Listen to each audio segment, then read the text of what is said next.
they need a striker.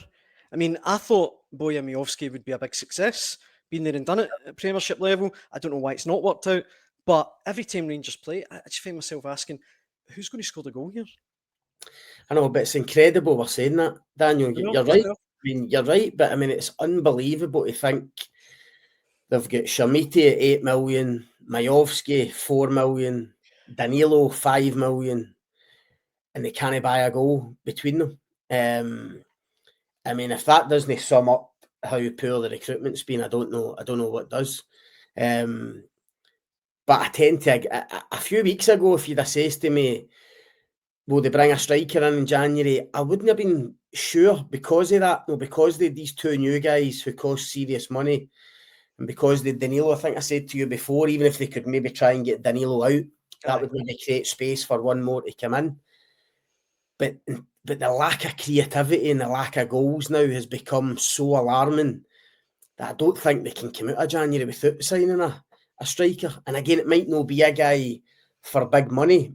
It might just be a guy that Rohl knows will come in and do a job and get some goals for them. Because in terms of the attacking areas, things have to change. It can't go on like this the way it did at the weekend. I know Shamiti was missing at the weekend, but as you say, it's difficult to know where the next goal's coming from. So no, they do need a striker, and it'll be interesting to see where they look, because good strikers aren't cheap.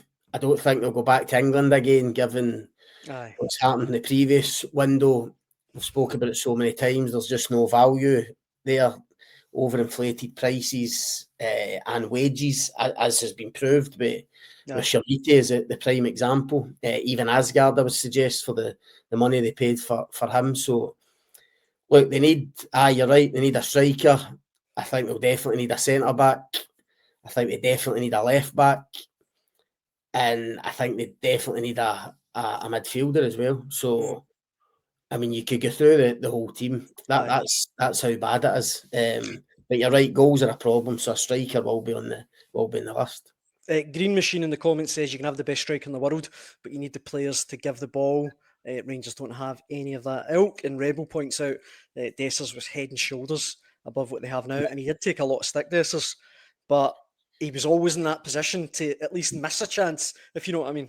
Aye, but that's the regression, because when Morelos left, Dessers effectively came in as his kind of replacement, or eventually was his replacement.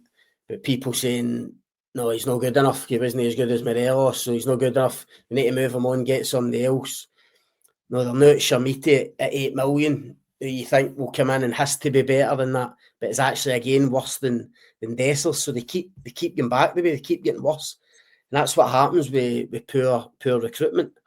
Now, it was Dessers the answer for Rangers? No, probably no. I mean, we criticised them enough on here, but the goals he scored, what was it, 51, 52? He's two seasons. He's undoubtedly better than what they've got now, I would say. It would bite your hand off for that now. And as you say, he was there getting chances. They're not even creating chances. And when they do create chances, Shamiti and Majovski don't seem to be anywhere near them. Yeah. Very briefly in the comments again, let me have a look. Sean points out they'll need a bucket load of cash next summer to replace the 5 guys in defence all leaving.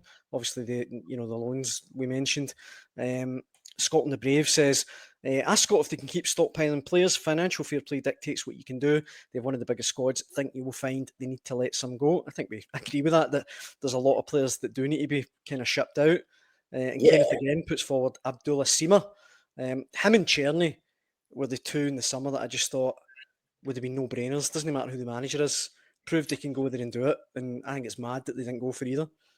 You're right. I mean, Cherny, given what Cherny did for them last season, he should have been a no-brainer in terms of getting in, just paying the cash. When you look at the money they've spent on other players, there was no risk attached to go and getting Cherny as long as he was up for staying. But look, we've said before in here, they didn't need to spend. Of course, they were going to spend money, but to get quality in, they didn't need to spend a fortune. I didn't need to break the bank. Lawrence Shankland was there. I'm fed up saying it, but he was there as a free transfer. who would have come in and scored goals for Rangers. No, there were other players available, homegrown players. I think James Penrice at left back, for instance, who the left backs. No, he's gone to AEK Athens. Wasn't a massive fee. No, probably the best, or one of the best left backs in the league last season. Rangers could have went and got him. Instead, they find themselves in a position where now they've got a 19-year-old left back in Magoma, who no real backup. No backup at all. I mean, incredible. Huge pressure on Magoma, and doesn't look like he's at the required level or standard to be Rangers' first choice left back. I would even look at guys like Scott McKenna, who was available in the summer. He's ended up going to Dinamo Zagreb. Again, I'm not saying he's a world beater, but would they come in and made Rangers better defensively than they are now? I think he would have. So look, it was just a poor window, really poor window, and Kevin Thelwell's paid the price for that with his job, and that's why I think this window, and it might just be the one window where Rohl takes control of it, but I think they'll be really, really picky, really specific on the guys that they go and get, and that's where the manager, I said earlier on, that's where the manager will start to come under a bit of pressure if results don't go his way, because if he is taking control of the window, goes and gets 3 or 4 guys, as I say, that he likes and he trusts or he knows, but they have to do it. They have to perform. They have to get them results, because if they don't, the spotlight will soon come on him. We can see, just before we wrap up, the Rangers fixtures. Obviously tomorrow night they're at Tannadice, but Kilmarnock away at the weekend, Ferencváros away next week, then Hibs at home, Hearts away, and obviously looking ahead, the 3rd of January away to Celtic. A lot of really tricky games coming up for Danny Rohl. Really, really tricky games. There is. I mean, and this goes back to what we kind of said at the start of the season, Daniel, in terms of how important it was for Rangers to get off to a good start, because looking at the fixture list, it did feel as if they had some kind of favourable, winnable games at the start. I know Motherwell have done really well, but you think back to those first 2 games here, Russell Martin. I think it was away to Motherwell, home to Dundee. He felt as if, right, he's got to get 6 points on the board. It didn't happen, and it's all went downhill for there. And as you say, you look at these fixtures coming up over the Christmas and New Year, culminating in obviously the Old Firm game at Celtic Park on January 3rd. Massive games for Rangers. I mean, just massive. And huge test for Danny Rohl with this group of players, because looking at them at the weekend at home to Falkirk, looked as if the players, like I said it at the weekend to you, they looked as if they lacked motivation, lacked desire, lacked urgency, which is inexplicable really when they've still got a chance to kind of get themselves involved in a title race if they get their act together. I mean, they basically got away with a point at the weekend. Falkirk could have won that game. They won't get away with points at these venues and in these games if they play with that, with that lack of intensity, lack of tempo, lack of desire to go and win games. They just won't get away with it with these away games starting on Wednesday night. I know Dundee United haven't been in great form, neither have Kelly, but still difficult places to go. And then when you think, Ferencváros away, which if they lose will basically end the Europa League campaign, which might actually not be a bad thing, just to kind of almost put that to one side. But no, the league games coming up are so tricky, so tough. And in that sense, you feel for the manager a wee bit, because clearly the squad's no good enough. Aye. And at the moment, he's been hamstrung by injuries on top of that. Suter, Cornelius, Mikey Moore had started coming onto a game, who would have been crucial in some of these games in terms of his creativity. And then today, obviously, Antman been out, and Antman's not been great. Let's not kid ourselves. He's, apart from his debut in Europe, he's been really poor.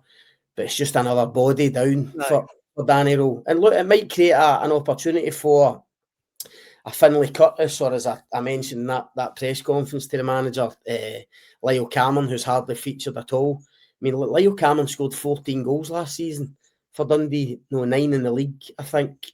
And this is a Rangers team that can't create or score at all at the minute. So it might be an idea to try and get him involved, because giving opportunities to the likes of Asgard and Ant-Man and others isn't working at the moment. So I think over the next few weeks you will see the likes of Curtis and Cameron involved more.